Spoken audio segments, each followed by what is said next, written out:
రెండు రాష్ట్రాల సీఎంల భేటీపై మాజీ మంత్రి బొత్స స్పందించారు. పోర్టులు టీటీడీలో తెలంగాణ ప్రభుత్వం వాటా కోరుతున్నట్లు వస్తున్న వార్తలు ఆందోళన కలిగిస్తున్నాయన్నారు. పారదర్శకత కోసం ఇరు రాష్ట్రాల సీఎంల సమావేశాన్ని ప్రత్యక్ష ప్రసారం చేస్తే బాగుంటుందన్నారు. బొత్స సత్యనారాయణ తన సూచనను పరిగణలోకి తీసుకుంటారని భావిస్తున్నారని ఈ మేరకు బొత్స ట్వీట్ చేశారు.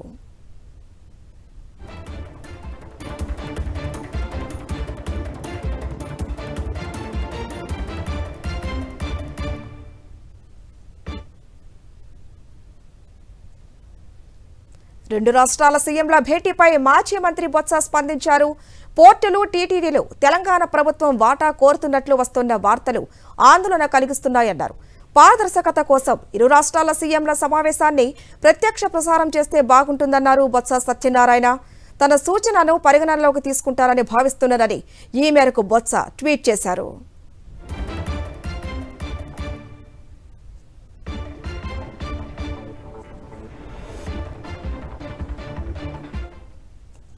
మరింత సమాచారం మా ప్రతినిధి సతీష్ అందిస్తారు. సతీష్, అంటే రెండు రాష్ట్రాల ముఖ్యమంత్రుల సమావేశం ఈ రోజు సాయంత్రం 6 గంటలకు హైదరాబాద్ లో ఉంది. తెలంగాణ ముఖ్యమంత్రి రేవంత్ రెడ్డితో ఆంధ్రప్రదేశ్ ముఖ్యమంత్రి చంద్రబాబు భేటీ కానున్నారు. అయితే ఈ ఇద్దరు ముఖ్యమంత్రుల భేటీలో ప్రస్తావనకు వచ్చేటువంటి అంశాలపైన వైఎస్ఆర్ కాంగ్రెస్ పార్టీ కొన్ని అనుమానాలను ఆందోళన వ్యక్తం చేస్తుంది. ముఖ్యంగా రెండు రాష్ట్రాల మధ్య జరిగేటువంటి ఆస్తుల పంపకానికి సంబంధించి ఆంధ్రప్రదేశ్ రాష్ట్రానికి రావాల్సినటువంటి ఆస్తులు ఏవైతే ఉమ్మడి హైదరాబాద్ లో ఉన్నాయో వాటితో పాటుగా తెలంగాణ ఆంధ్రప్రదేశ్ సంబంధించినటువంటి పోర్టులలోనూ అదేవిధంగా తిరుమల తిరుపతి దేవస్థానం ఆస్తుల్లోనూ తెలంగాణ రాష్ట్ర ప్రభుత్వం వాటాలు కోరుతున్నట్టుగా కొన్ని వార్తలు వస్తా ఉన్నాయి. ఈ నేపథ్యంలో మాజీ మంత్రి బొత్స సత్యనారాయణ ఎక్స్ లో ట్వీట్ చేశారు.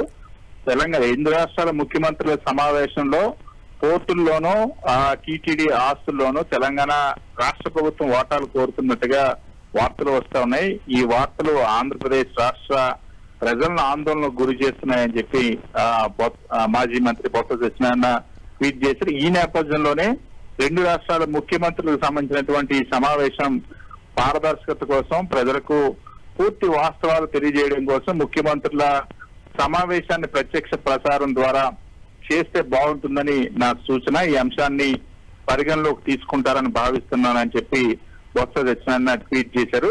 ఈ అంశానికి సంబంధించి మరి రాష్ట్ర ప్రభుత్వం ఏ విధంగా స్పందిస్తుంది? రెండు రాష్ట్ర ప్రభుత్వాలు ముఖ్యంగా పోర్టులన్నీ కూడా ఆంధ్రప్రదేశ్ రాష్ట్రంలో మాత్రమే ఉన్నాయి, తెలంగాణలో పోర్టులు లేవు. ఆంధ్రప్రదేశ్ రాష్ట్రానికి సంబంధించిన పోర్టులన్నీ కూడా వివిధ రాష్ట్రంలో నిర్మితమైనటువంటి పోర్టులు, అదేవిధంగా టీటీడీకి సంబంధించినటువంటి ఆస్తులు కూడా పూర్తిగా ఆంధ్రప్రదేశ్ సంబంధించిన ఆస్తులు. ఈ రెండింటిలో కూడా తెలంగాణ రాష్ట్ర ప్రభుత్వం వాటాలు కోరుతుందన్న ఒక ప్రచారం సాగుతుంది. ఇది ఆందోళన కలిగిస్తుంది అన్నది ప్రధానంగా మాజీ మంత్రి బొత్స సత్యనారాయణ లేవనెత్తినటువంటి అంశం. ఎందుకంటే టీటీడీ అనేది ఆంధ్రప్రదేశ్ రాష్ట్ర ప్రజలకు సంబంధించినటువంటి సెంటిమెంట్. ఇది పూర్తిగా ఆంధ్రప్రదేశ్ రాష్ట్రం భూభాగంలో ఉన్నటువంటి ఆధ్యాత్మిక సంస్థ. టీటీడీ ఆస్తుల్లో తెలంగాణ రాష్ట్ర ప్రభుత్వం వాటా కోరుతుందన్న ఒక ప్రచారం ఏదైతే ఉందో అది ఆందోళన కలిగిస్తుంది ఆంధ్రప్రదేశ్ రాష్ట్ర ప్రజల్లోని మాజీ మంత్రి బొత్స సత్యనారాయణ ఈ ఎక్స్ లో పేర్కొన్నారు. అదేవిధంగా పోర్టులకు సంబంధించి ఇందులో ఇది ప్రజలకి ఆందోళన కలిగిస్తుంది అన్న ధోరణిలో బొత్స సత్యనారాయణ ట్వీట్ చేయడం అనేది ఇప్పుడు సంచలనం కలిగిస్తుంది. సతీష్, రెండు రాష్ట్రాల సీఎంల భేటీపై ఇప్పుడు ప్రధానంగా చర్చ జరుగుతుంది. దీని గురించే మరి ప్రత్యక్ష ప్రసారం చేయాలని బొత్స అయితే ట్వీట్ చేశారు. ఇంకా ఎటువంటి రెస్పాండ్ వస్తుంది దీని మీద? ఎటువంటి చర్చ జరుగుతుంది ముఖ్యంగా దీనిపైన? రెండు రాష్ట్రాల ముఖ్యమంత్రుల సమావేశానికి సంబంధించి ఇప్పటికే రాష్ట్ర ప్రభుత్వం ఏ విధంగా స్పందిస్తుంది, రాష్ట్ర ప్రభుత్వం అధికారికంగా ఆంధ్రప్రదేశ్ రాష్ట్రానికి సంబంధించినటువంటి ఏ అంశాలపైన ప్రస్తావిస్తుందన్న సమాచారాన్ని కూడా ఇవ్వలేదు. ముఖ్యంగా ఎందుకంటే ఆంధ్రప్రదేశ్ రాష్ట్రానికి రావాల్సినటువంటి ఆస్తులకు సంబంధించినటువంటి సమావేశం ఇది. విభజన జరిగిన తర్వాత 2016 తర్వాత ఆంధ్రప్రదేశ్ రాష్ట్ర ప్రభుత్వం ఉమ్మడి హైదరాబాద్ ని, ఉమ్మడి సంస్థలను షెడ్యూల్ 9, 10లో పేర్కొన్నటువంటి ఉమ్మడి కార్పొరేషన్లు సంస్థలన్నింటినీ కూడా హైదరాబాద్ లో వదిలేసి అప్పటి ముఖ్యమంత్రి చంద్రబాబు వచ్చేశారు. హుటాహుటిన వచ్చేయడంతో ఆంధ్రప్రదేశ్ సంబంధించిన ఆస్తులన్నింటినీ కూడా కోల్పోవాల్సినటువంటి పరిస్థితి వచ్చింది. డిపాజిట్లన్నింటినీ కూడా అక్కడే వదిలేసి రావాల్సినటువంటి పరిస్థితి వచ్చింది.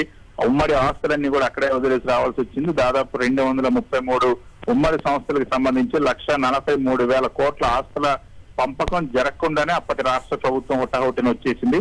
అప్పటి నుండి ఇప్పటి వరకు కూడా ఆంధ్రప్రదేశ్ రాష్ట్రానికి హక్కుగా రావాల్సినటువంటి ఆస్తులకు సంబంధించి, డిపాజిట్లకు సంబంధించి, వాటాకి సంబంధించినటువంటి ఆస్తులు ఏవి కూడా దక్కలేదు.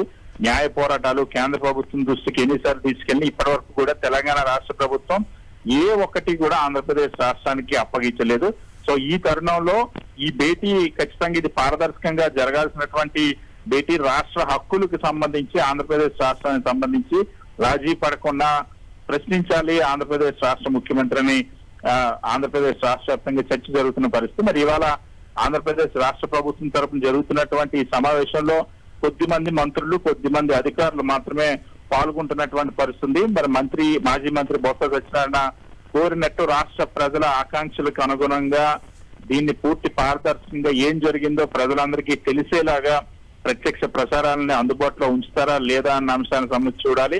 అదేవిధంగా పోర్టులు, టీటీడీలో కూడా తెలంగాణ రాష్ట్ర ప్రభుత్వం వాటాలు కోరుతుందా లేదన్న అంశానికి సంబంధించి కూడా స్పష్టత రావాలి. ఒకవేళ మీడియాలో జరుగుతున్నటువంటి ప్రచారంగానే అది వాస్తవం అయితే అది ఆంధ్రప్రదేశ్ రాష్ట్రానికి తీవ్రంగా నష్టం చేకూరుతుందన్న ఒక ఆందోళన ఇప్పటికే మొదలైంది. సో ఈ నేపథ్యంలోనే ఈ భేటీ పారదర్శకంగా జరగాలి, ఆంధ్రప్రదేశ్ రాష్ట్ర ప్రయోజనాలకు అనుగుణంగా జరగాలని ఆంధ్రప్రదేశ్ వ్యాప్తంగా చర్చ జరుగుతుంది. Thank you Satish.